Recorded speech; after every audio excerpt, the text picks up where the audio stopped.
Welcome to the Corners Mansion in beautiful Vicksburg, Mississippi.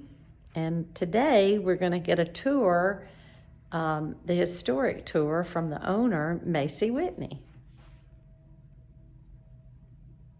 Hi, Macy. Hey, this is our dining room. The house was built in 1873 as a wedding present for Susan Klein, who was born next door at Cedar Grove Mansion, which is also a bed and breakfast. She married Isaac Bonham in 1872, and this house was built for them as a wedding present. And this is where the dining room was when the house was built. But it doesn't look like the dining room did. The medallion is original to the room. The paneling is not. It was added in the 1960s by a doctor who bought this house in 1959 for $5,000. He put $50,000 into it, fixing it up and making it back into a single family house. It had been made into apartments through probably both World War I and World War II. This house was apartments. So when Dr. Ivy bought the house, he paneled this room. The flooring is original to the house. The ceilings are 13 feet tall. The door and the transoms and the windows are all original to the house. But the display cabinets were added in the 1960s, and those are lit up in the by the doctor. And the panel over the fireplace came from a French chateau's music salon, and it dates from Louis XVI time period, which was the French Revolution. So we step out into the veranda. My parents bought the house in 1985 from Dr. Ivy, and they made it into a bed and breakfast and added 11 guest rooms to this house, furnished the entire house. There was no furniture in the house. They glassed in this porch, was an exterior porch. So this was an exterior door in the original house.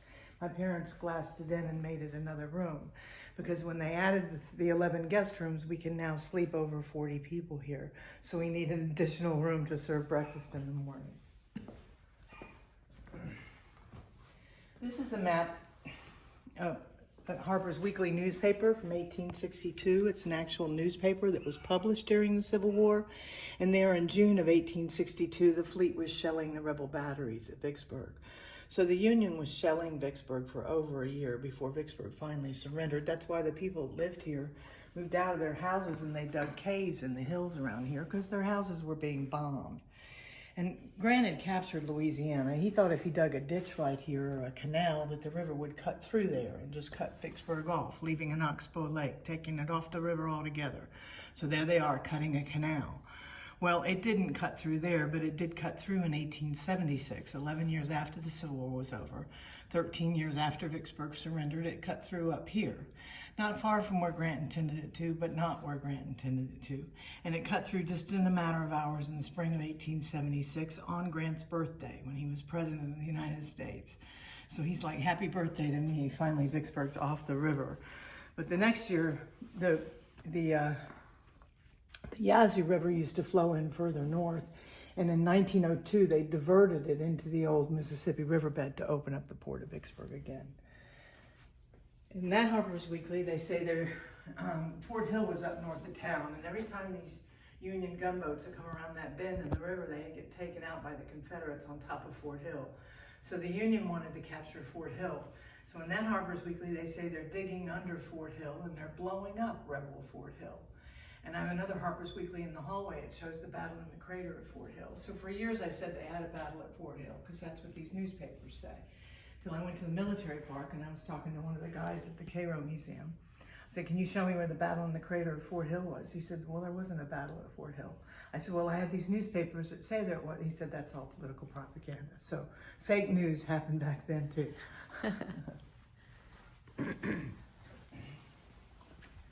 So these are the caves around the Shirley House. The Shirleys were houses in the middle of the military park over by the Illinois Memorial. And these were Union caves. They were called shebangs. So the Union soldiers were issued a protection from the rain and the elements, and they buddied up with their friends and they put their two together, and it was called the whole shebang. That's where that term came from. Wow. So this is a map of the siege. That's the Confederate line here, totally surrounding the city, defending it from both the river and land. Here's the Union line here, totally surrounding the Confederates. So they were just a few feet apart. They could hear each other talking during the night. That's how close they were. So that's why the park is shaped like this, because you enter on the Union side, you drive around by the Shirley House and the Illinois Memorial, and up here is the Cairo, and this is the National Cemetery. And it's the largest national cemetery, second to Arlington, in the United States for military. This is the Confederate side. So the park is shaped that way. So this is the way the river used to go here. And the river cut through in 1876. It cut through here. And this is Grant's Canal. So you see it cut through not far from where Grant tried to make it cut through, but not where Grant intended it to. So here's another map of the siege with the river with the hairpin turn. There's the Yazoo River flowing in further north. So this is the river at Vicksburg today with the hairpin turn. Literally, it's still a pretty good turn, but it used to be like this. So you can see it went like this. And Grant's Canal was down here.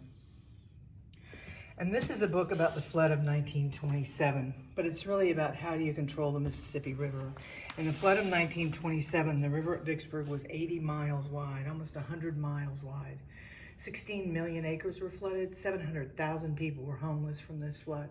But Vicksburg's 300 feet off the river, so the Red Cross came here, they set up tent camps, and they fed and housed people here that were homeless from the flood. But if you look at a map of the whole Mississippi River system, from New York up into Canada and Montana, everything flows out right there. Or all of this pink goes to this little itty bitty line. And all of that drains to New Orleans. And when that's why they're so worried that New Orleans is going to flood, because it's underwater all the time. I mean, it's below sea level. This is a great book. I recommend it to everybody to read. It's awesome. And, you know, they built the old river control structures right in here, which were built after the 27 flood right here to keep the Mississippi River going to New Orleans. So in 2011, we had a flood that was actually 9/10 of a foot deeper. You can see the green of 2011, even though it wasn't as bad, because they're controlling the river with levees and outfall structures and such. But they opened the Morganza Spillway and these old river control structures in 2011, and I think they did it again in 2019. So we've had some big floods recently that they've had to, 2019, all of the delta north of here was underwater for about almost 10 months. Yes, it was. Yeah. And so this is all the stuff we find in the ground. My parents were digging the galleries up on top of the hill, and Dad stopped the backhoe operator, and they pulled this out of the ground. It's a 10-pound Union parrot shell, and it was live. Dad took it down the corner drugstore, and Joe Jarash, who was the pharmacist down there at the time, the store is no longer there, unfortunately, was a munitions specialist. He drilled a hole in the bottom and dumped the gunpowder out of it and disarmed it. But I took it back to him to make sure he got it all out. He promised me he did, so it was a dud. And these are all Biedenhorn Candy Company Coca-Cola bottles. All different sizes and shapes. This one doesn't even say Coca-Cola on it. But I bought this one at a flea market because it looks like the first Coca-Cola bottle. Well, that's a Louisiana water bottle. Yeah, I have some of those. This looks like the first Coca-Cola bottle because this is a replica of the first Coke bottle. It says Vicksburg Steam Bottling Works, but if it said Biedenhorn, it'd be worth about $500. But I paid $5 for it because it says doesn't. But it was this kind of a seal that sealed the carbon dioxide in the bottle and kept it bubbly in the bottle. But to open it, you had to pop it, and that wire would drop down in the Coke, probably a lead wire, and it would be bubbly in the bottle. So that's why they call it soda pop, because you had to pop it to get it to open. People always go, I never knew that. My family, too, the Biedenhorns. You're related to the Biedenhorn? Yeah, yes. Are you related to Ann? Yes. Biedenhorn Jones? Yes. You are? Yeah. How are you related to her? Yes. My great-grandmother was the sister of the 7 brothers that had all of the bottling companies, and it was their parents, it was their family that bottled the first Coca-Cola. So it's really cool. That's neat. Yeah. These are the graves at the city cemetery for Susan and Isaac and her 2 children, and John and Elizabeth. It's out at the city cemetery now.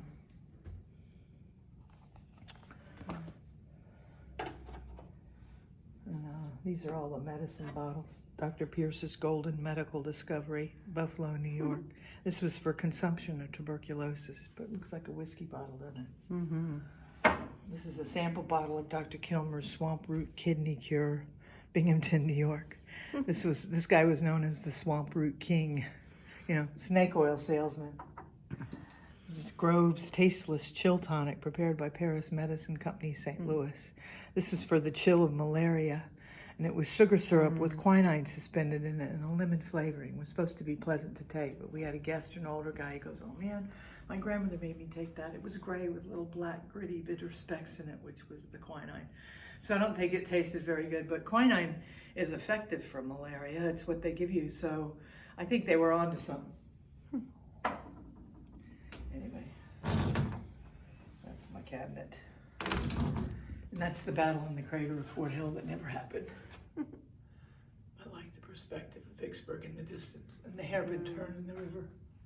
And that's Susan and her sister. That's the portrait I used. I used that picture to paint her portrait. This is the house in 1959 when Dr. Ivy bought it. You can see what a mess it was. There was a carriage house or a stable right out back. That's the quarters. This is the dining room. There's the back porch before it got glassed in. But it looked like that when Mom and Dad bought the house. There was no roof or no building, no floor on that building out there, which is now a beautiful two guest rooms. This is our street before it was paved. There's John Klein, there's Cedar Grove. It's just a grassy street lined with trees. And that's the house that was across the street. It was built for George. But it burned down in 1970. It had been made into apartments, like this house was apartments, but it burned. And the two-story house that's over there was the servants' quarters for that house. And we own that property too. This is a map that was painted by a Union enlisted man named Sneeden.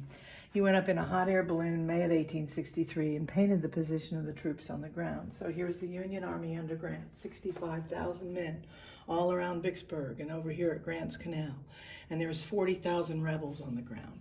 So there was over 100,000 more people here eating the food, drinking the water. The sanitary conditions were terrible because the Union was camped upstream from the Confederates.